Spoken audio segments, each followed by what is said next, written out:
Since time immemorial, little girls have dreamt of growing up and becoming a princess. But one girl who actually grew up to be one was Meghan Markle, when on May the 19th, 2018, Hollywood met royalty to give us the wedding of the century. The most glamorous we'd ever seen, watched by over 60 million people across the globe. The wedding was phenomenal. It was a royal wedding, but it was on a completely different level. But what took an ordinary Californian girl, a divorcee, all the way to Kensington Palace and to becoming Mrs. Prince Harry? Tonight, we let Meghan Markle be our guide. Thank you so much. As step by step, we reveal how she found her prince. From her lucky birth into a world of celebrity... She was beautiful, and everyone would comment on how cute she was. ...to carving a path to fame. I think it well equips her for the intrusiveness that accompanies being a member of the royal family and being followed at every turn. Entering into royal circles... She's like an arm's throw away from Pippa Middleton. And then conquering the in-laws. She found herself a true fan in the Duke of Edinburgh. He was apparently hugely impressed with how well-read Meghan was. If you've ever fancied becoming a princess, then stay tuned. Because through Meghan's incredible journey, here is the definitive guide on how to bag a prince. In her dating years, Meghan was said to be an avid reader of 90s book, The Rules, a self-help dating guide read by millions worldwide. But the rules ain't got nothing on the Meghan Markle handbook, beginning, of course, with step 1, be born into showbiz. To bag your Prince Charming, it always helps to start off in life with celebrity connections. And with Mum Doria and Dad Tom working in the entertainment industry, Meghan was all set. Meghan has a true showbiz upbringing. Her parents actually met on the set of General Hospital. Her dad was working on the lighting, her mom was temping there. It was the late 70s when my parents met. My dad was a lighting director for a soap opera, and my mom was a temp at the studio. I like to think he was drawn to her sweet eyes and her afro, plus their shared love of antiques. Whatever it was, they married and had me. They moved into a house in the Valley in LA, to a neighborhood that was leafy and affordable. Nice, huh? You like the extra details? Unsurprisingly, young Meghan soon caught the acting bug and would often visit her dad on the set of long-running TV sitcom Married with Children. Set occasionally, she would have met famous actors and actresses probably from a young age, and understood that they were just people, and understood that there is a work that goes on behind the camera, because that's what her dad did. So she would have seen the reality of what it means to be famous from a very early age. Married with Children was, at the time, considered so risque, it was even boycotted by some viewers. So I grew up on the set of Married with Children every day after school for 10 years. I was there. Wow. I know. It's a very perverse place for a little girl who went to Catholic school, no less, to grow up. There were a lot of times my dad would say, Meg, why don't you go and help with the craft services room over there? This is just a little off-color for your eyes. I wasn't allowed to watch it at home. I could watch the end credits, so I could give the screen a kiss when I saw my dad's name go by. I mean, they seemed very close as father-daughter, and I mean, she was a striking child. She was beautiful, and everyone would comment on how cute she was. But beyond that, and more important than that, was the fact she was just a very nice little girl and very respectful, and just really a sweet kid to be around. I think one of the things that Meghan possesses, which is so ideal for her current role, is a comfortableness, a level of ease in front of a camera. And part of that would have been because she was raised to see the other side of a camera. Like her future hubby, Meghan's parents divorced when she was little, and from age 6, she lived with her mother. But even if she didn't know it yet, with her immersion into the world of showbiz, little Meghan's journey to find her Prince Charming had already begun. As developing a social conscience from a very early age is step number 2. We all know royals love a good charity fundraiser and supporting important causes. So to increase your chances of royal romance, get involved with a good cause from an early age. Although Meghan's parents were divorced, together they instilled in her a sense of social justice. My mom and dad came from little, so they made a choice to give a lot. Buying turkeys for homeless shelters at Thanksgiving, delivering meals to patients in hospice care, donating any spare change in their pockets to those asking for it. This is what I grew up seeing, so that is what I grew up being. A young adult with a social consciousness to do what I could and to, at the very least, speak up when I knew something was wrong. While still at school, unbeknownst to her, young Meghan was already learning one of the key attributes to being a princess: helping those less fortunate. She volunteered. After class, Meghan approached me and she said, "Tell me more about serving on Skid Row." I suggested that she visit the place where I volunteered because I knew that she would be physically safe there. And she not only volunteered there a few times, but she continued to volunteer at the soup kitchen throughout her time at Immaculate Heart, which was through her senior year. Meghan always took it a step further, not just distributing food, but learning people's names, learning their stories, because that's where I think her compassion comes from, her connection with people. I think it's very important to know that her heart is in everything she does. I got this letter from one of the students who was in her group. This student was very shy, she was very unsure of herself, she was kind of a bit of a loner, and Meghan wrote her the most wonderful, loving note, even though Meghan was not her close friend at all. So I just like to read it, because this gives you a sense of, this is the real Meghan. So it goes, "Dear Michelle, you are so strong and so wonderful. Your courage and strength in times of hardships is as admirable as your optimism and friendly nature. I am so lucky to have you in my group and to be able to lead you on this adventure. Never stop sharing your beautiful spirit and always remember how special you are. I am here if you ever need me. I love you, Meghan." Meghan was already starting to make changes, but coming up, we see how her voice reached all the way to the White House. It just wasn't right, and something needed to be done. And then, in our step-by-step guide to bagging a prince, we reveal how getting to Hollywood... Any actress in America needs a huge breakthrough, and Suits was that show. ...helped prepare her for her future role. I think it well equips her for the intrusiveness that accompanies being a member of the royal family.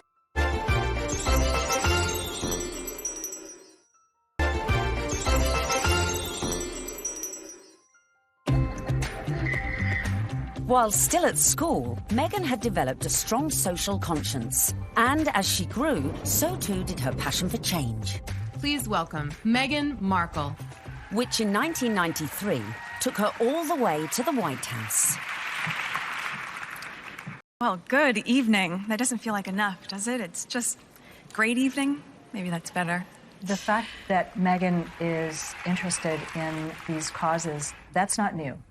It's not something that she's taken up after, started from the very beginning when she was just a little girl.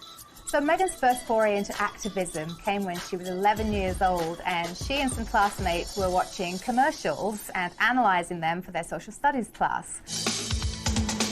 The gloves are coming off. Women are fighting greasy pots and pans with Ivory Clear. The tagline said, "Women all over America are fighting greasy pots and pans." 2 boys from my class said, "Yeah, that's where women belong, in the kitchen." I remember feeling shocked and angry, and also just feeling so hurt. It just wasn't right, and something needed to be done. My name is Meghan Markle. I'm 12 years old. Last week at my school, we decided to watch the news for social studies. While flipping through the channels, we saw a commercial for the new Ivory Clear dishwashing liquid. In the commercial, they said women are battling grease, meaning only women do dishes. This infuriated Meghan, and she went home, talked to her dad about it. Dad encouraged her to write letters to various people. Meghan wrote to Procter & Gamble, the company who made the advert, to then First Lady Hillary Clinton, and to children's current affairs show Nick News, who sent a reporter to interview her. I don't think it's right for kids to grow up thinking these things, that just mom does everything. So I was wondering if you would be able to change your commercial to people all over America. Thank you, Meghan Markle. Incredibly, the 12-year-old's lobbying paid off. And it was roughly a month later when the soap manufacturer, Procter & Gamble, changed the commercial. The gloves are coming off. People are fighting greasy pots and pans with ivory clear. She had a sense that she could affect change, even though she was just one small person. She had a voice. If you see something that you don't like or are offended by on television or any other place, write letters and send them to the right people, and you can really make a difference for not just yourself, but lots of other people. Propelled into the limelight at such a tender age, as an adult, Meghan's passion to effect change would burn no less brightly and push her closer to the world of her prince-to-be. As some 20 years later, she would take on causes, some of which were close to her future beau's heart, such as becoming global ambassador for international children's charity World Vision, promoting sanitation projects in remote villages. Meghan's visits to countries like Rwanda have focused on for female empowerment and really wanting to make a difference that way. You'll feel really good at the end of the day knowing that you've been a part of that. I gotta get these kids home. I'm gonna go take a picture with them. We all know that charity is a huge, huge thing for Prince Harry. He's been working with various charities for years, and it's something that's really close to his heart because of how important it was to his late mother, Diana. If you wanted to impress him, doing a lot of charity work would probably go down very well. But being charitable alone might not be enough to bag a prince. So bring on step number 3. Of course, one possible way to bring yourself closer to royalty is to become a celeb. Easy, right? Meghan was a natural-born performer after all. Long before I taught Meghan, I saw her in the school plays. And she was one of those girls, when she was on stage, you were drawn to watch her because she just had this charisma and this charm, and she was really good. We have a musical and a play every year, and she was certainly one of the many shining lights that we have here at Immaculate Heart. After leaving high school, Meghan's dramatic flair led her to enroll at the prestigious Northwestern University, where she studied theatre and international relations. International relations and basically showbiz. It is a perfect combination for someone who's going to be in the royal family. There's a lot of showbiz involved in the royal family, and you know, no one talks about it, but it is like being an actress. You have to be so excited to meet people, some of whom may even say something that's a bit insensitive or rude, and you have to still make small talk and still smile all the time. Get your picture taken. Meghan's preparation really couldn't have been better for this role. Prior to attending university, she auditioned for roles in music videos for artists such as Shakira. After the aftermath of the audition. This is the aftermath of the audition, and it went pretty well. We just had to dance crazily, and so I did, and it was tiring. We just all danced like wild women, and I was shaking my hair around, and that's that. While at university, Meghan showed promise on stage, starring in a number of student movies. Back home in LA one Christmas, a friend introduced her to a manager who'd watched one of her films. He offered to find her work, in return for 10% of her earnings. But as she would soon discover, the path to success was not an easy one. A young actor, actress trying to break into the business, it is not easy. My parents have been so supportive, watching me audition, trying to make ends meet, taking all this at a restaurant, and all those things that actors do. There's so many people out here who want to get into the entertainment industry. It's difficult. I had a beat-up Ford Explorer Sport that rattled like a steamboat engine in the morning. It was burning out. I had started to give up.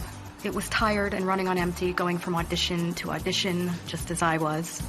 I mean, you really have to be very self-promoting, and you have to be willing to, you know, knock on doors and be very motivated and have good self-esteem, because you could get eaten alive out here. But Meghan remained determined to make it in Hollywood, despite the challenges along the way. I would drive to auditions and park at the back of the parking lot, far from the eyes of anyone who could see me unlocking the trunk and crawling into my car through its only feasible entry point. I would play it off, obviously, as though I was looking for something, reaching so deep for something that my car almost sucked me in to get it. Much like my experience in Hollywood, to be honest. Struggling, climbing hurdles, searching for something that I couldn't even see, and just reaching for it. By now, in her mid-20s, all Meghan had to show for her efforts were bit parts in TV soap operas, dramas, and an occasional movie. Fame was a distant dream.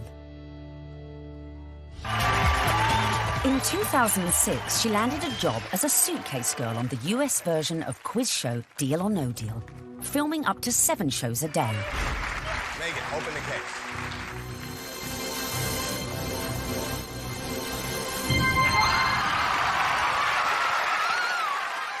For somebody like Meghan, appearing as essentially an adornment on a game show would not be her ideal job. I'm sure she appreciated the paycheck, but she would have felt creatively unfulfilled. Just to be seen as a pair of legs or a pretty girl holding a briefcase full of cash, that's not what Meghan was after. But unfortunately, that is part of what leads to fame. You have to kind of pay your dues. You don't just start out on a show like Suits.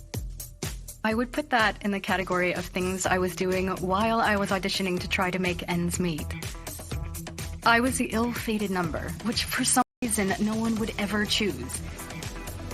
I would end up standing up there forever in these terribly uncomfortable and inexpensive 5-inch heels, just waiting for someone to pick my number so I could go and sit down. Meghan had connections, but they were limited. Her dad was a lighting director. He wasn't an executive producer. So Meghan had to pay her dues like a lot of other young, beautiful actresses today. Along with the fierce competition facing any young actress trying to break Hollywood, Meghan had to be comfortable with her identity. Hollywood didn't help with that, and it must have been very hurtful and very frustrating for her at times. It's not easy making it in Hollywood if you're not blonde and typically, you know, the aesthetic look. And Meghan Markle was definitely struggling in her years trying to make it. I'm biracial. Most people can't tell what I'm mixed with, and so much of my life has felt like being a fly on the wall. And so some of the slurs that I've heard, or the really offensive jokes, or the names, it's just hit me in a really strong way. Being ethnically ambiguous, as I was pegged in the industry, meant I could audition for virtually any role. I wasn't black enough for the black roles, and I wasn't white enough for the white ones, leaving me somewhere in the middle as the ethnic chameleon who couldn't book a job. But Meghan's big break was closer than she thought.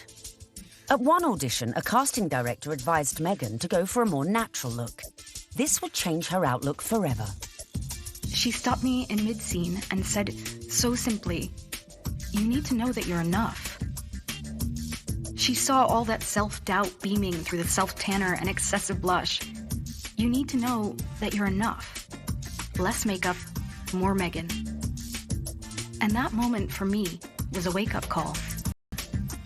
Meghan had started dating film and TV producer Trevor Engelson in the early noughties, and in 2011, after 7 years together, they got married.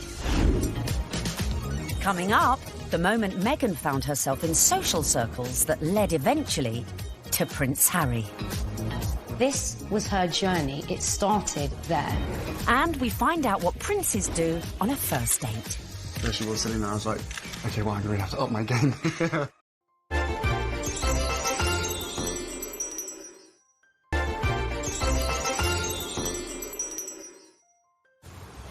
Bagging a major TV role isn't easy, but luckily for Meghan, her breakthrough was just around the corner.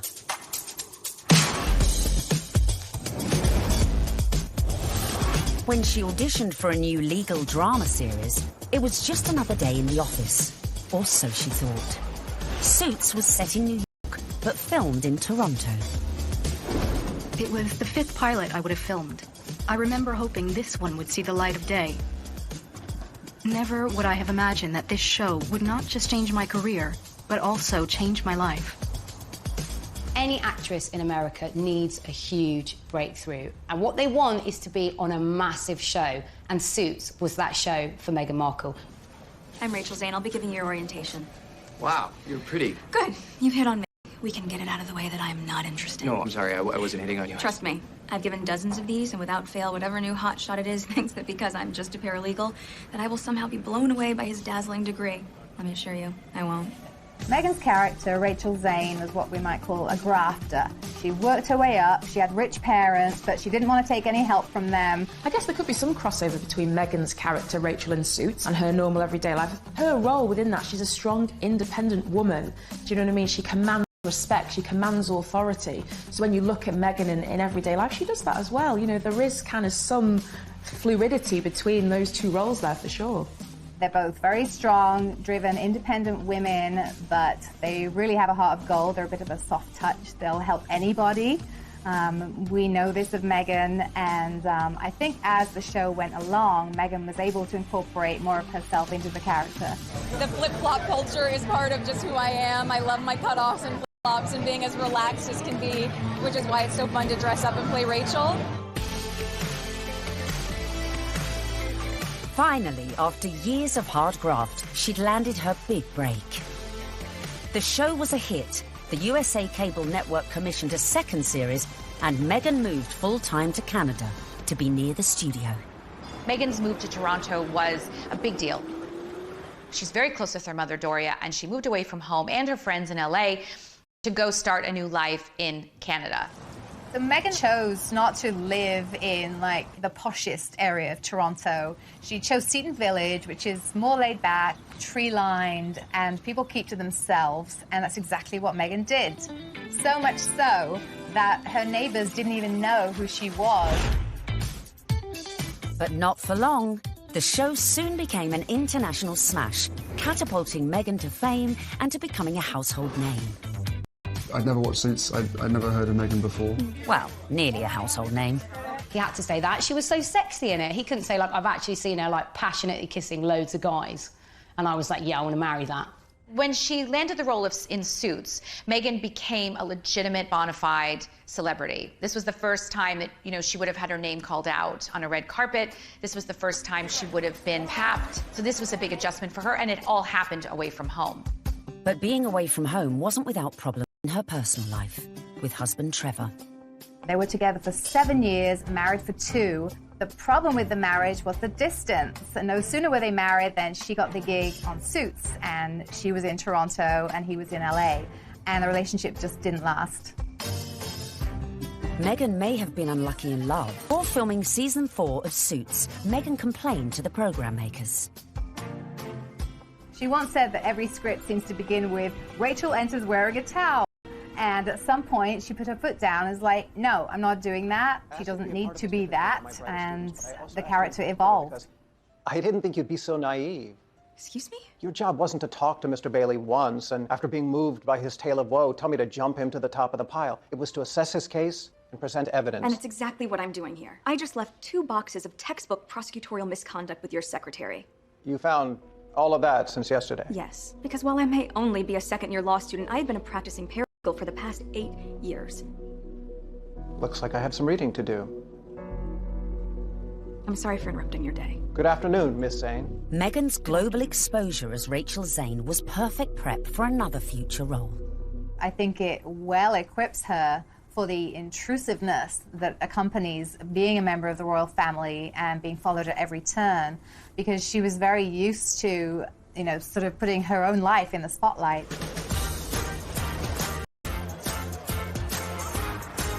So, having been working hard on Suits and needing a well-earned break, Meghan decided to have a summer holiday in London.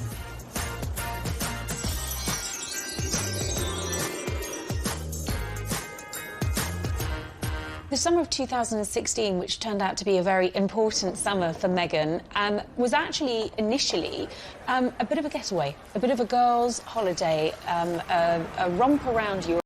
a celebration of the fact that she was newly single, and she decided that she'd come on a road trip. When she came to London, Meghan had a couple of girlfriends over here. Misha Nunu had opened up quite an elite circle of friends to Meghan. Among them was Violet von Westenholz, who was working for Ralph Lauren at the time as a PR, and had the opportunity to dress Meghan Markle in some outfits when she was doing some promotional work for Suits. And while they were dressing Meghan, she and Violet established quite a nice rapport, so much so that Meghan was invited into the VIP hospitality tent at Wimbledon that summer to watch her good friend Serena Williams play a game of tennis. Obviously, you go to Wimbledon and you hang out in the VVIP area. She was sitting in the royal box, pretty much. She was just close by. All the pictures have shown she's like an arm's throw away from Pippa Middleton. This was her journey. It started there. During this time, Violet was rumoured to have suggested Meghan might like her friend Harry. That's Prince Harry to you, who also just happened to be single. Amazingly, for a royal romance, it started on Instagram. And Harry had a look through Meghan's, who really had brought them together. She played matchmaker. Whoever set them up must be sitting there, literally patting themselves on the back. Can you imagine being the person that introduced them? Because it's like the best PR move ever. I didn't know much about him, and so the only thing that I had asked her when she said she wanted to set us up was, we had one question. I said, well, is he nice? Now, their first date is believed to be at Soho House in London. Meghan had strong ties to Soho House. She was a regular at the Toronto outpost and very good friends with Marcus Anderson, who is one of the directors of Soho House. Marcus Anderson cleared rooms and corridors so that they could meet completely in private without the risk of being spotted or photographed. I was beautifully surprised when I walked into that room and saw her, and there she was sitting there. I was like, okay, well, I'm going to have to up my game. I'm going to sit down and and make sure I've got a good chat. They got to know each other over a bottle of rosé. They clicked, I was told, immediately over their joint passion for charity work, their love of philanthropic work, and there was an immediate spark. We met twice, back-to-back, 2 dates in London last July. Yes. Then it was, I think, about maybe 4 weeks later that I managed to persuade her to come and join me in Botswana. What happened next was the stuff of fairy tales, as the couple embarked on a whirlwind romance. Harry and Meghan, they were both astonished at how quickly their relationship developed and how deeply they felt for one another, almost from the get-go. I think perhaps a sign that things had gotten off to a good start and were actually really accelerating rather quickly in terms of a royal romance was when Meghan started referring to Harry as Has to her friends, and he was affectionately calling her Meg to his. Though originally worlds apart, they had much in common after all, both with divorced parents, both famous, and sharing an interest in the developing world. It was one of the first things we started talking about when we met, was just the different things that we wanted to do in the world and how passionate we were about seeing change. I think that's what got date 2 in the books, probably. Plenty to talk about. And date 2 quickly led to their first trip away together, a mere month later, on safari in Botswana, a country close to Harry's heart, after first visiting following his mother's death 19 years earlier. We camped out with each other under the stars. We spent, she came and joined me for 5 days out there, which was absolutely fantastic. So then we were really by ourselves, which was crucial to me to make sure that we had a chance to get to know each other. A secret long-distance relationship then ensued, with the occasional clue, such as the couple being separately pictured wearing matching blue bracelets, and the odd tantalising. So the next step to bagging a prince is perhaps the hardest: the engagement.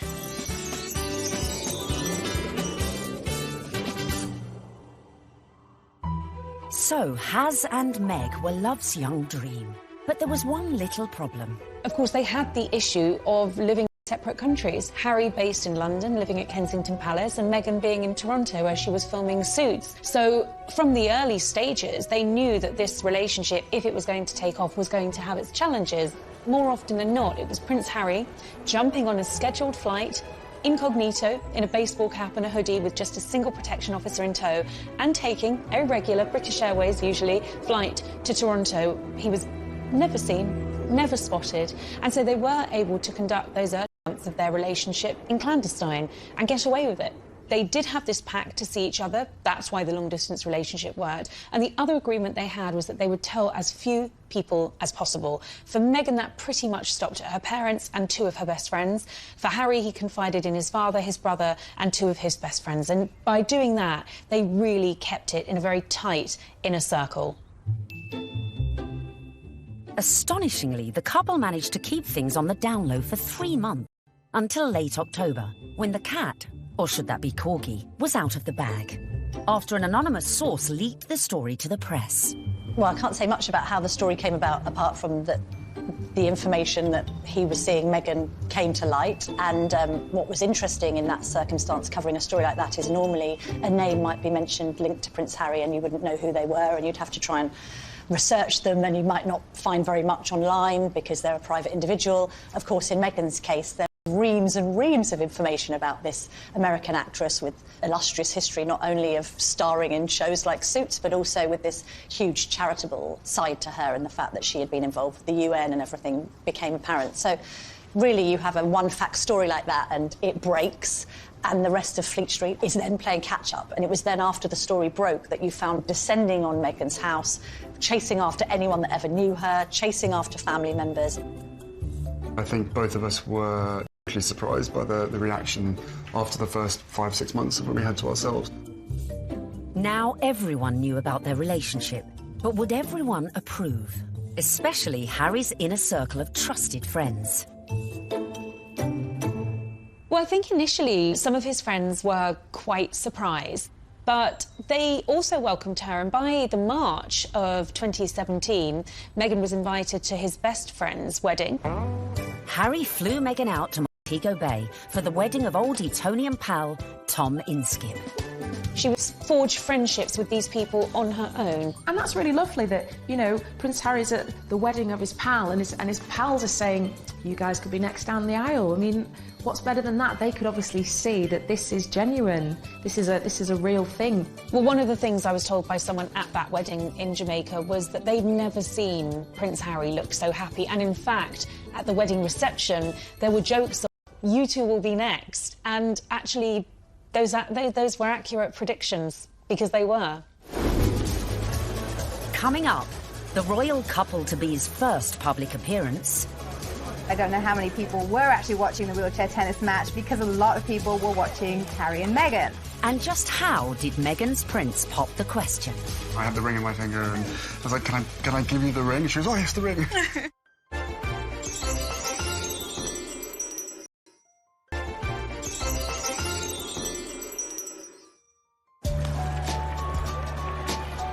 In September 2017, Meghan and Harry made their first public appearance together at the 3rd Invictus Games in Toronto.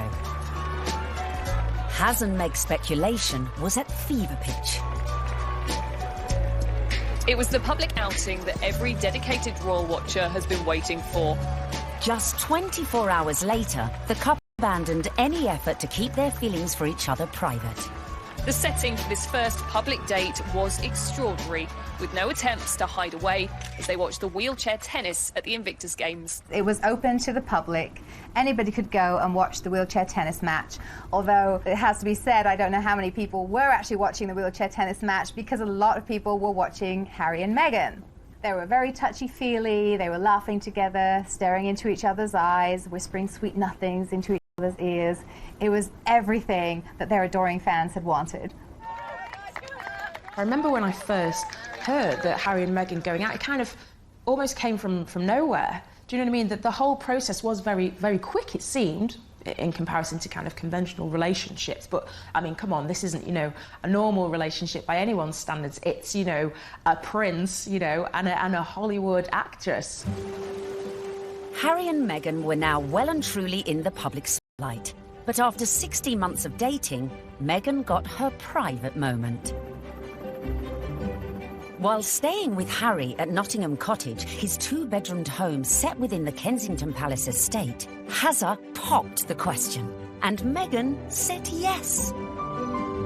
This afternoon, Prince Harry and Meghan Markle stepped hand in hand into the sunken garden at Kensington Palace. Step number 5 was done. The ring was on it. The fueled by a picture-perfect photo call on the 27th of November 2017. Harry, when did you know she was the one? The very first time we met. What struck me most on the engagement day was how calm, considered, sophisticated Meghan was. I'm so happy. Unlike other royal fiancés before her, Meghan had her Hollywood training to give her all the poise she needed and was quite at home in front of the cameras. You guys, thank you so much.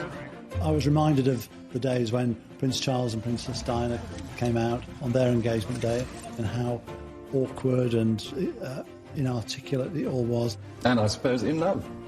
Of course. Whatever in love means. It didn't have the right feel to it. And even when Catherine and William became engaged, Catherine seemed very, very nervous. No, it's very important to me, and, I hope, be able to have a happy family ourselves. Straight here, please! Not so Meghan. She was the one who seemed the least nervous of the lot. I think it's absolutely clear from their closeness, from their body chemistry, from the energy between them, that these two knew absolutely what it meant to be in love, and they were truly, madly, deeply in love. This engagement had the world's press queuing up to get the perfect front-page shot of their real-life American princess. And it came right at the end. The real picture is the one where they think they're out of view and they put their arms round each other's waist. Very unroyal and very lovely. And it would seem the look Meg chose for this all-important announcement came from one of our very own royal watchers. There's a really funny story about me wearing a particular coat, a particular pair of shoes and a dress and visiting Buckingham Palace, where I met Prince Harry and Prince William. About 3 weeks later, the biggest story of the year, Prince Harry announces that he's marrying Meghan Markle, and she happens to be wearing exactly the same outfit as me. So, one of two things happened. Either Prince Harry saw what I was wearing and thought, I definitely want my bride-to-be to look just as good as this girl, as if. Or Meghan Markle was somewhere on the grounds and really rated my outfit. Then came the pitch-perfect press call, where an uber-relaxed Meghan discussed the couple's courtship. The one thing that fascinates me about this is the fact that she is a product of Hollywood, product of television, product of entertainment, and therefore there's a sort of ease in communication, and there is an inbuilt knowledge of what the media are trying to get at. It was definitely a setup. It was a blind date. It's there for all to see. Because I'm from the States, you don't grow up with the same understanding of the royal family, and so while I now understand very clearly, there's a global interest there. She's different because she represents the global world we're in, the fascination we have in America, the fascination we have in celebrity, diversity, and she's a very strong woman. Just an amazing surprise. It was so sweet and natural and very romantic. I had actually been told by one of his friends that he had planned to pop the question in Botswana. For whatever reason, he didn't. It happened weeks later, while they were at home at Nottingham Cottage, roasting a chicken. Utter domestic simplicity and bliss, and incredibly romantic. He got on one knee. As a matter of fact, I could barely let you finish proposing. I said, can I say yes now? She didn't even let me finish. She said, can I say yes, can I say yes? And then there was hugs, and I had the ring in my finger, and I was like, can I give you the ring? She goes, oh, yes, the ring.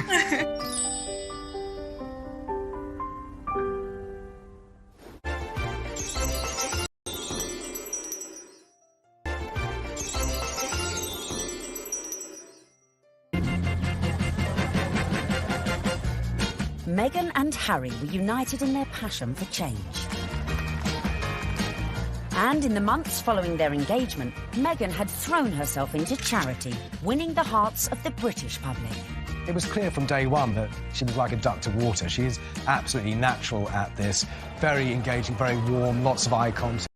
Harry was showing off his new fiancée far and wide, and she charmed everyone from all walks of life, including those who walked on four legs.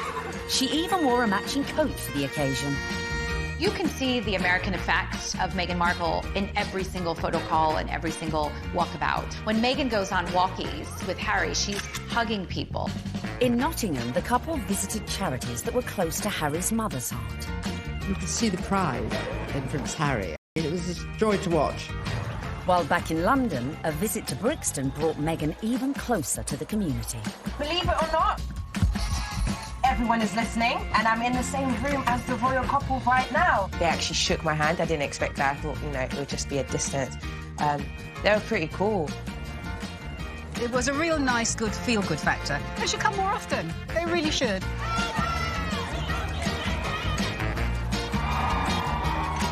Slowly but surely, the British public was falling in love with our Meg. But would this be the case with the in-laws? The next step in Meghan's journey would be getting to know the firm. And the hotly debated topic of her background was never far from the fore. You be Harry, and I'm gonna be the, Queen Elizabeth, since I got this on, right?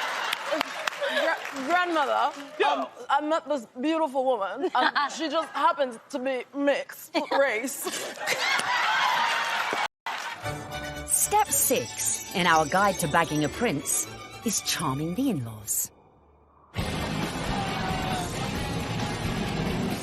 One of the things I found really amazing when I was charting this story was just how warmly welcomed Meghan had been into the royal fold right from the early stages. The early meetings with William and Kate and Charles and Camilla, they were very welcoming. And actually the speed at which Meghan was introduced to the Queen was very surprising. When I looked back at Harry's relationship with Chelsea, it was several years before Chelsea was introduced to the Queen. Cressida, who dated Harry for 2 years, was never introduced to the Queen, but within a matter of mere months of dating her, Harry had Meghan meet the Queen. She's an incredible woman. And the corgis took to you straight away. That's true. In fact, Queenie was so impressed that mere weeks after the couple's engagement, she took the unprecedented move of inviting Meghan to spend Christmas in Norfolk at Sandringham, giving Meg the opportunity for a serious charm offensive. It was a tremendous break with convention that the Queen invited Meghan, who was, after all, just a fiancée, to Sandringham, because normally it's just the wives and the husbands of members of the royal family who are allowed there. I was told that the Queen's feeling was this. She's preparing to give everything up for her grandson. Her career, her identity, her nationality, her home in Toronto, everything to be with Harry. And the Queen's feeling was the very least we can do is to make her feel welcome at Christmas. It does show that the Queen is walking in step with the change of the guard at Buckingham Palace. This would have been a far different Christmas to the one Meghan spent in LA the previous year, with the historic 20,000-acre estate playing host to all sorts of little family quirks that would prove a challenge to any outsider. Well, Meghan would have had to get her head around quite a few royal family traditions. They open their presents on Christmas Eve. The presents that they exchange aren't what you'd really expect for members of the royal family. They tend to share really jokey presents with one another. In America, you know, things will come beautifully wrapped and be quite extravagant. And this is the other end of the sphere. You're admired if you find somebody's given you an unusual spoon to stir cakes in or an unusual thing to keep your corgis in. Meghan would have to embrace all these funny little customs, and clearly she did. After spending the night in her unfamiliar surroundings, the bride-in-training is walkabout at St Mary Magdalene Church. Well, the Sandringham church photo is the timeline through history. You have a snapshot every year of those people closest to the throne. Now, often you're looking at a picture of a child who was barely able to walk perhaps a year ago, and suddenly they come out of the church. That image will change. In a few years' time, you'll have those couples and their children will be going to church. And a few more years' time, and you may not have the older generation. This year, of course, was Meghan's year. The presence of the royal fiancé drew crowds that were even bigger than usual. The world's media was also out in force, but a member of the public who would snap the photo that cemented just how much Meghan was in with the younger royal crowd. Unfortunately for all the photographers on the ground, they just didn't quite seem to get a clear shot, and in the end it came down to a member of the public, a lady called Karen Anvil. It was like a Mexican wave of cheers, so you knew they were coming. The photographers at the other end, and they just happened to look over, and I took one photo, that's the thing.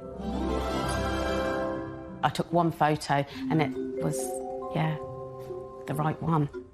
When we saw that shot, it was an absolute no-brainer that it was going to be our cover shot because it was the only one that had captured that moment, the four of them together. And, you know, it symbolised quite a lot in terms of the royal family and where they're going in future. So, yeah, I mean, we were delighted to use it on the cover. And just like that, the Fab Four were born. Clearly, Meghan was well and truly fitting into the royal club. Just like the Queen, it seems the rest of the family were equally charmed by Harry's beau from across the pond. Another tick for Meghan. William was longing to meet her, and so was Catherine. And Catherine's been absolutely wonderful, amazing, as is William as well. Fantastic support. And then my father as well. We had a handful of teas and meetings, and my grandparents as well have been wonderful throughout this whole process. She found herself a true fan in the Duke of Edinburgh, and he was apparently hugely impressed with how well-read Meghan was. Meghan was now in with the in-laws. But coming up, events were to turn increasingly tricky. Dealing with critics from near... I think she's trouble. Because of her background, I thought that she could, not would, but that she could be trouble. And far. I think the very fact that Samantha wanted to do a book called The Diary of Princess Pushy's Sister realised that maybe she was not over fond of her younger half-sister. Cho chưa rước dâu rồi ngày tháng trôi đi bao nhiêu mong ước xa xưa chỉ còn là kỷ niệm từng đêm tôi nhớ về cuộc đời đua trên bốn bề giàu lo nhiều lúc ước mơ rằng được phép nhiệm màu đưa tôi về thuở xa xưa bay cao cùng cánh diều đua chơi vây đám bạn hồn nhiên ngày thơ vui đua ngày tháng để lòng tôi hân hoan dưới trời mây ngày xưa dấu yêu còn đâu.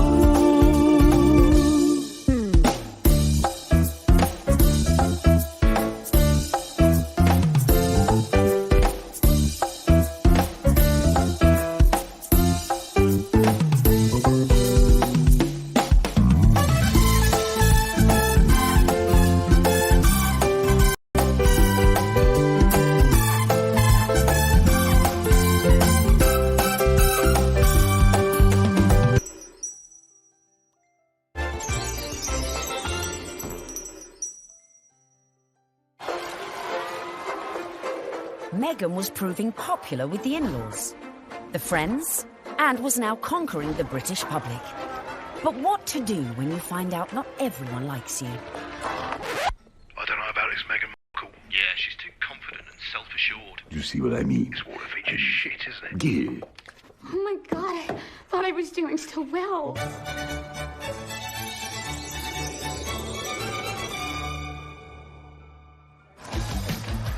When the news that Prince Harry was dating an American actress first came out, I think that the reaction amongst the British public especially was equal parts excited and disapproving, because she's not British. From the very moment Harry and Meghan's relationship had broken in 2016, much of the press inevitably had gone raking through Meghan's past. They made it sound as though she had grown up in the slums of LA, riddled with gangsters and drugs. With some reports focusing on the breakup of her parents' marriage and her relationship with her half-siblings. Time is 7 minutes Harry past. didn't help matters when he went on to guest edit BBC Radio 4's Today programme. It started well. Morning. Very good to see you. He got some of his mates on the show, like this guy. Okay. Do I need a British accent? But if you start using long pauses between the answers, you're probably going to get the face. Let me see the face. Oh, okay. But during the course of the programme, Harry answered one question about Meghan. It was your future wife's first Christmas with the in-laws. How was it? She really enjoyed it. The family loved having her there, and it's the family that I suppose she's never had. It's the family that I suppose she's never had. But Harry's comments did not go down. What Harry said on the Today programme about the family not being close or a normal family.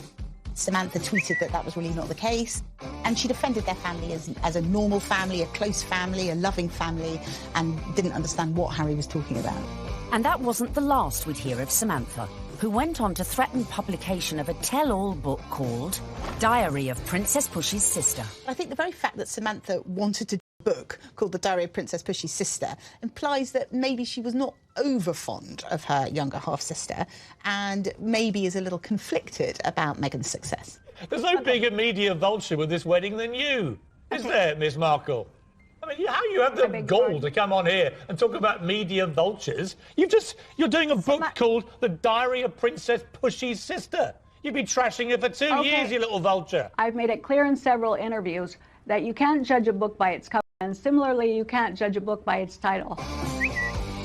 Samantha also criticised Meghan's charity work.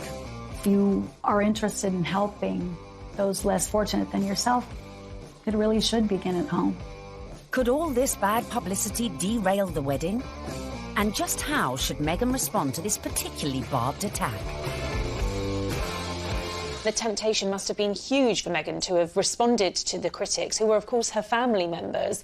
She kept dignified silence. I mean, you've got to feel for Meghan. What would you do if your family were being an absolute nightmare? It is seriously embarrassing. So she does what any of us would do. Hashtag ignore, ignore, ignore. But would Meghan be able to keep her composure in the face of her next critic? A certain ex-Tory MP, a die-hard royalist, who voiced her doubts about Meghan, not in private, but in the most public setting possible, the celebrity Big Brother house. OK, let's take a vote. I think she's trouble. How long do you think she's going to be? 5 years, 10 years, 20 years? Why do you think she's trouble, Anne? Background, attitude, I worry. She's older than him. She's been married before. Yes. I add it all up and I'm uneasy. But there we go.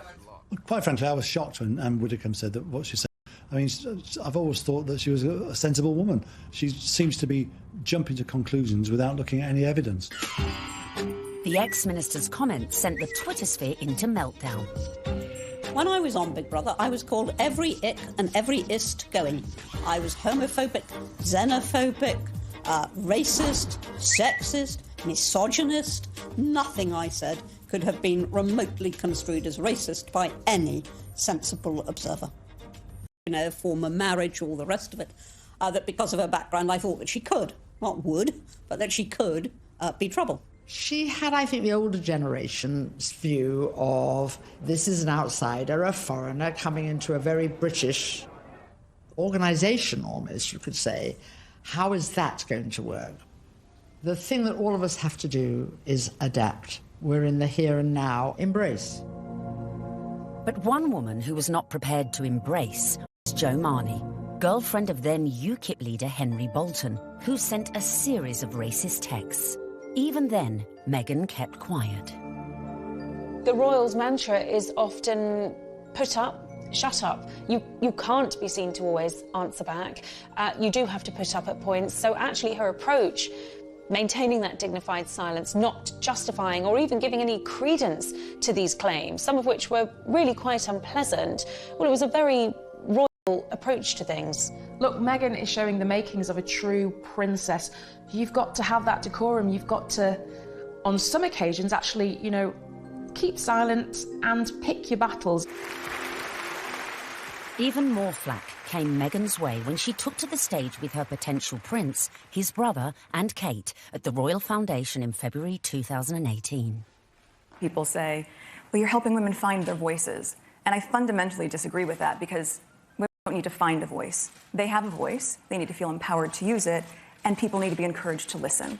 And I think there is no better time than to really continue to shine a light on women feeling empowered and people really helping to support them. She verged on the political when she was talking about women's empowerment, and it was all a bit Me Too-ish. The royals don't do that. And indeed, the day that the royals start engaging in political causes is the day you get a lot of controversy. There is a very good reason why the royals stay off politics, and it's to avoid precisely that. Not everyone shared Anne's view. It's refreshing because she isn't saying things that are incredibly controversial that we actually wouldn't stand by or back or believe in. These are really important points, important issues that she's raising, especially when she's touching on feminism. But was Meghan risking her relationship with the royals and the public? She's clever. She's using her voice in a good way. and she has actually been backed by the palace. But still the criticism came, and the palace had to release a statement defending her. Was this one step too far? This is the first time that we've heard anyone associated with the royal family talking about those campaigns. The Kensington Palace stressed that it would have been impossible for Meghan to talk about issues surrounding female empowerment without talking about those campaigns. And kickback, and indeed there was. But actually, she got far more people saying this is great, this is what the royal family needs to be doing more of. Phew. Looked like Meghan had found just the right balance to please the palace, her people, and most importantly, her prince. So, next step in our guide, embrace your prince's religion. She signed up to the Church of England, of which the Queen is supreme governor, and exactly 100 days after her engagement announcement, Meghan was baptised in the chapel of St James's Palace by the Archbishop of Canterbury. It was very special. It was beautiful, sincere, and very moving. It was a great privilege. Although she had attended a Catholic school in LA, Meg had a Protestant background. Her father was a member of the Episcopal Church of the United States. It would not have been an enormous step, to get baptised, but it was a big step in a way. But I think out of deference to the Queen and to her very strong faith, it sort of tidied things up, and it augurs well for the future because she will have to attend many, services in Church of England cathedrals. Coming up, Meghan's headed ever nearer to that chapel of love, but the journey would become increasingly problematic. With a guest list to organise... Have you got an invite to the royal wedding? Have I? Yeah. Not that I know. And dramas coming thick and fast from her very own family. All of a sudden, his health isn't good, and he can't come to the wedding. Dun, dun, dun!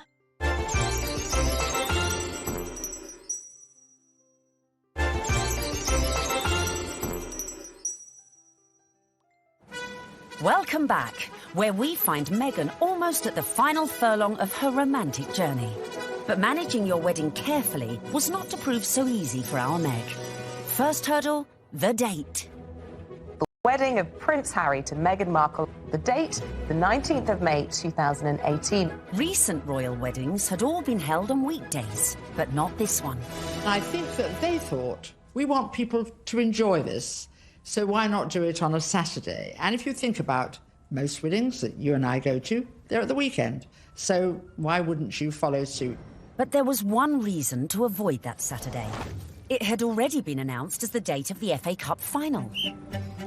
As president of the Football Association, Harry's brother Prince William was expected to take his usual place in the royal box at Wembley.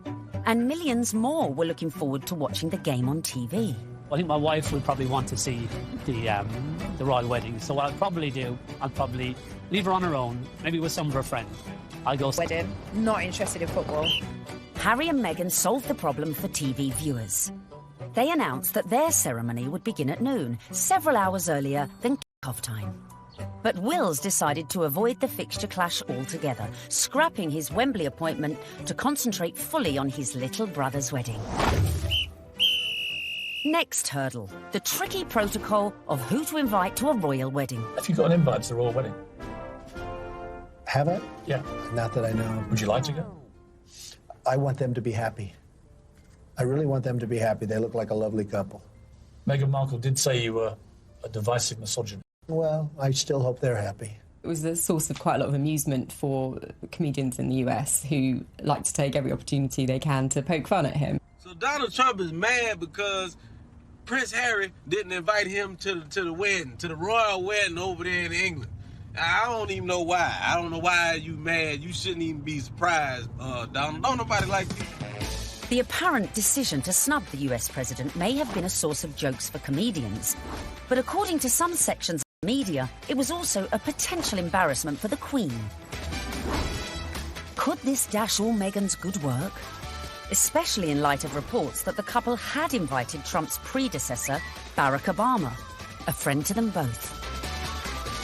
But as Harry and Meghan's wedding was a non-state event, that meant the couple could pretty much invite whoever they wanted.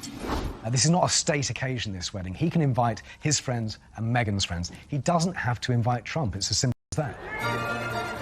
So the date was set, the invites were out, the corgis were brushed, and all was looking rosy for the big day, and for Meghan to finally become Mrs. Prince Harry. Until...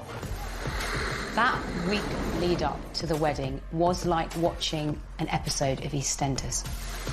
It was an extraordinary week, completely overshadowed by the debacle over Mr. Markle. We were told that Thomas Markle would be walking his daughter down the aisle. In fact, a story that broke the weekend before in the Mail on Sunday undid all of that. Thomas Markle was revealed to have been staging fake pictures for the press to bolster his image pre-wedding for the reported sum of $100,000. First of all, the pictures are leaked. Her dad is posing for pictures with paparazzi.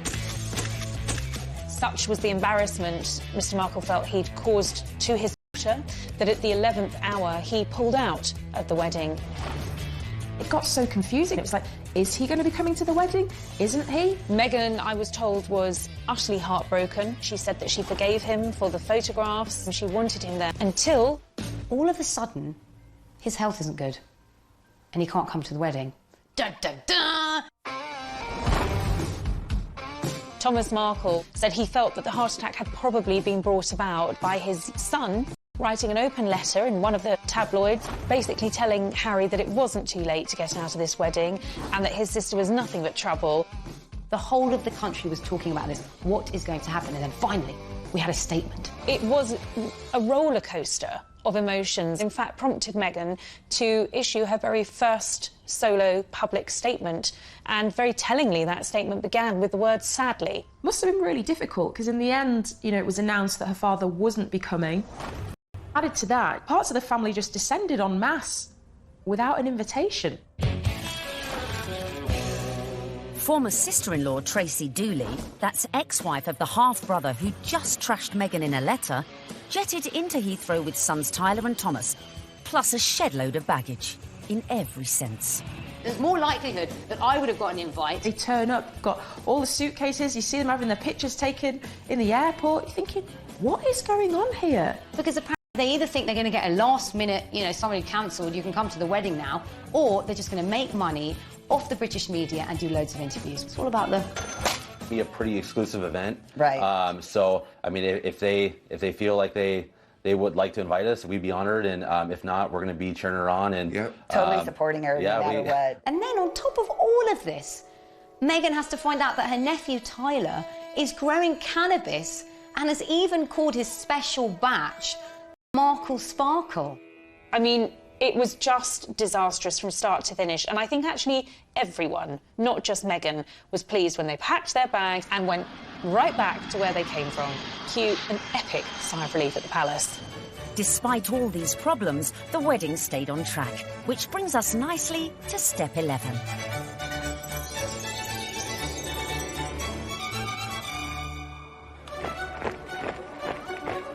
Finally, on the 19th of May 2018, less than 2 years after Harry and Meghan's very first date in Soho House, the day we'd all been waiting for. The world tuned in for the fairy tale wedding of the century. Let's face it, if you're marrying a prince, you may as well pull out all the stops. Meghan and Harry really did have the ultimate fairy tale wedding. You know, they didn't choose St. Paul's Cathedral, where, of course, we saw Charles and Diana wed. They didn't choose Westminster Abbey, like William and Kate. They chose Windsor, which is a lot smaller and feels a lot more private. I was there at the wedding on the day, and Windsor felt like literally a fairy tale. 600 guests drifted in. It was a veritable who's who of the world's A-listers, from music, film, and sport. I think this was the very first really modern royal wedding that we've ever seen, and it was a true marriage of Hollywood royalty with British royalty. Oprah Winfrey, Idris Elba, George Clooney and Amal, and the cast of Suits. You had Hollywood stars mingling with British aristocracy. It was extraordinary to see. By the time HRH arrived, the atmosphere at Windsor was electric, with 200 representatives from the Prince's charities among the 2,640 cheering onlookers. Meghan's bridesmaids and page boys included Princess Charlotte and Prince George, plus the children of some of her closest friends.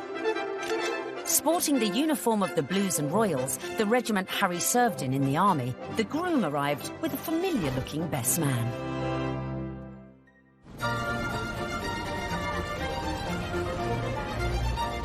Right on cue, Meghan arrived with Mum Doria in the Queen's Rolls-Royce Phantom 4.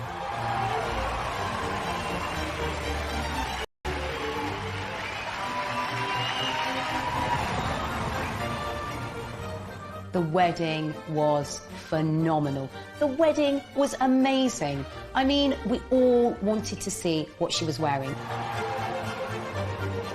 And we weren't disappointed when Meghan stepped out in a Givenchy dress with a veil featuring flora and fauna from 53 Commonwealth countries. Topped off with her something borrowed from Queen Mary's diamond bandeau tiara.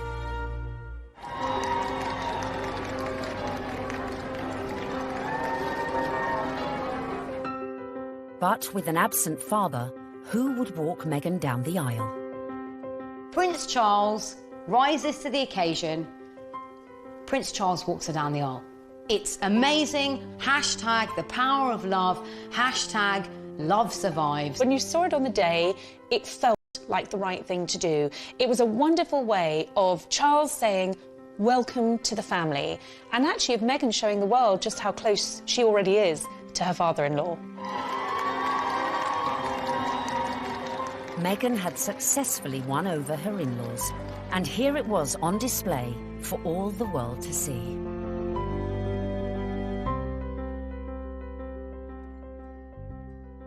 It was lovely. It was really lovely. It felt positive. And yeah, you couldn't help but smile watching it. Not only had Meghan married a prince, but she had ensured that their wedding would be one that the British public would never forget. And neither would the 60 million who tuned in from around the globe. No, I won't be afraid. It wasn't your typical royal wedding. We had been told by courtiers to expect some surprises, but I don't think anyone expected quite what we saw. Listening to that incredible gospel choir, which was a beautiful touch and a wonderful nod to Meghan's dual heritage. Stand by me. Stand by me. Inside, you've got the gospel choir, you know, raising the roof with the music. You've got the Reverend Michael Curry. I think without a doubt, Michael Curry was one of the stars, one of the unexpected stars of the day. I don't think anyone was expecting his sermon. I certainly don't think the royal family were expecting his sermon, because the look of surprise, and I might say bemusement and bewilderment on some of their faces seemed to suggest that they were quite taken aback. We must discover the power of love, the redemptive power of love. And when we do that, we will make of this old world a new world. He started speaking. Just had everybody on the edge of their seats, whether you were there or you were watching it on the television. The room felt alive. I don't think St George's Chapel has ever heard such an effusive address, or heard Martin Luther King quoted in that way. There's power in love. Don't underestimate it. Don't even over-sentimentalize it. There's power in love. You know, there is power in love, and if we hadn't heard it once, it was drilled into us, so we knew that by the end of his sermon. Well, there's power in love. Her family weren't there. It was just her mother. But her story, her African-American heritage, that was all beautifully reflected in the ceremony and in the day itself. All these things that are really very Meghan just made you realise how much more the world is coming together. It was poignant, powerful stuff. Meghan, I give you this ring. Meghan, I give you this ring. As a sign of our marriage. As a sign of our marriage. By the joining of hands and by the giving and receiving of rings. I therefore proclaim that they are husband and wife. She'd done it! She'd got the ring and she'd married her prince. Watching that wedding, you know, even if you're not a royalist and you're not a romantic, you really couldn't help but be taken on any level is just so nice to see.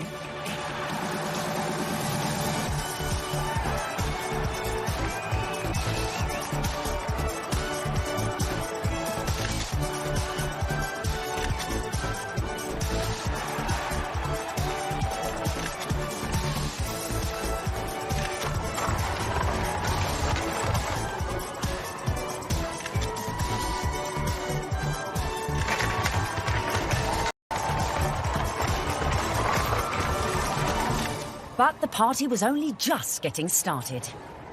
Serena Williams playing beer pong. I bet she aced it.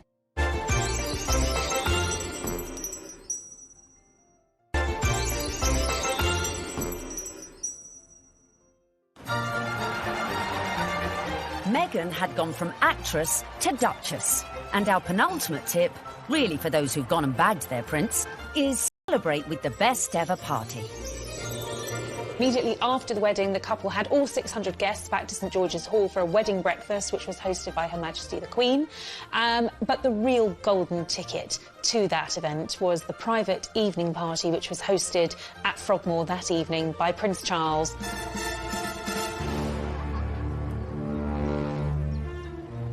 We saw, of course, Meghan's dress for the after party, which was by Stella McCartney. She looked glamorous. Harry looked like James Bond walking out of the palace to get into their vintage Jaguar. This was a very modern, sexy, gorgeous couple. We saw the couple speed away in that beautiful blue E-Type Jaguar. Meghan resplendent, it has to be said. Harry looking more James Bond than Prince Harry.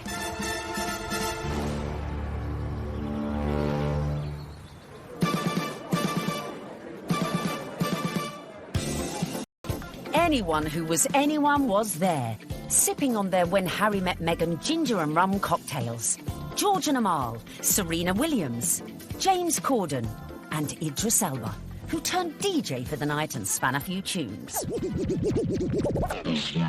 I was put forward to DJ. I really wanted to DJ. I would have done the best wedding set in the world. It must have been incredible. Everyone's probably a bit more relaxed, a bit more loose, getting on the cocktails, having a chill. Everyone just wanted to know the juicy details of this VVIP party. Were these huge Hollywood stars and celebrities doing the same kind of things we do when we've been drinking since about midday? Yes, they were. Some wonderful tales of Serena Williams beating everyone hands down at beer pong, a drinking game. Aced it. Serena has since denied she played this game. Shame. But who knows, maybe when they throw their next party. George Clooney serving up cocktails and whisking Meghan and Kate around the dance floor. A dance-off instigated by James Corden between Princes William, Charles and Harry. Which we like to imagine looked like this. Come on, well, it's my reception. Should bust a few. Yeah, there you go. Yeah, there you go. Okay. Yeah, come on. You like that, brother? Yeah, twerk it, Wheels. Just sham on. Twerk it, Wheels. There you go. No, yeah. Oh, no, Grandmom just saw that. Bollocks. All right. Having an absolute laugh. I mean, was the Queen there? What was she doing? Was she watching it? Was she getting involved? It just sounds like, the doors have been closed, the curtains have been closed, and it's like, right, let's go for it. Let's have a laugh. Let's enjoy this. I think it was just a fantastic night where the couple were able to really do things their way, from serving dirty burgers at midnight out of posh burger stalls in the grounds of Frogmore to handing out monogrammed slippers so that their guests in those 6-inch Louboutins or whatever they were wearing could actually rest their weary feet come the end of the night. And if you want to ensure you throw the best party ever, be like Meghan and make sure your guests leave their phones at the door so you can let your hair down without any sneaky snappers. You don't want a repeat of the dramas of a previous royal wedding. 10 years earlier, the same venue had hosted the wedding reception of Harry's cousin, Peter Phillips, and his wife.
Famous to moving countries, making moves in royal circles, charming the in-laws and staying silent in the face of criticism. Meghan Markle might not have set out to bag a prince, but follow her lead and maybe you could do it too. It was the ultimate American dream because hers was a bit of a rags to riches story, and her journey from the leafy suburbs of LA to Toronto to Kensington Palace to St George's Chapel has been a monumental, epic and frankly incredible story. It's so good to meet you. She's a modern woman. This is how we all live, you know, from mixed race families, you know, interracial marriages, coming from different countries. That is what society is about now. The fact that she's unusual for the royal family, I think the fact that she comes from a different country, a different background, it's just a plus. She is very much a breath of fresh air. She's incredibly focused. She's incredibly driven. Women don't need to find a voice. They have a voice. They need to feel empowered to use it, and people need to be encouraged to listen.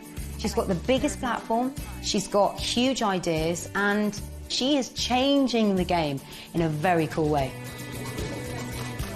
And she makes Prince Harry happy, and so he now has that partner that he said he always wanted to share the load with. And in Meghan Markle, he found it. If this were a movie script, you would say that Meghan completes him.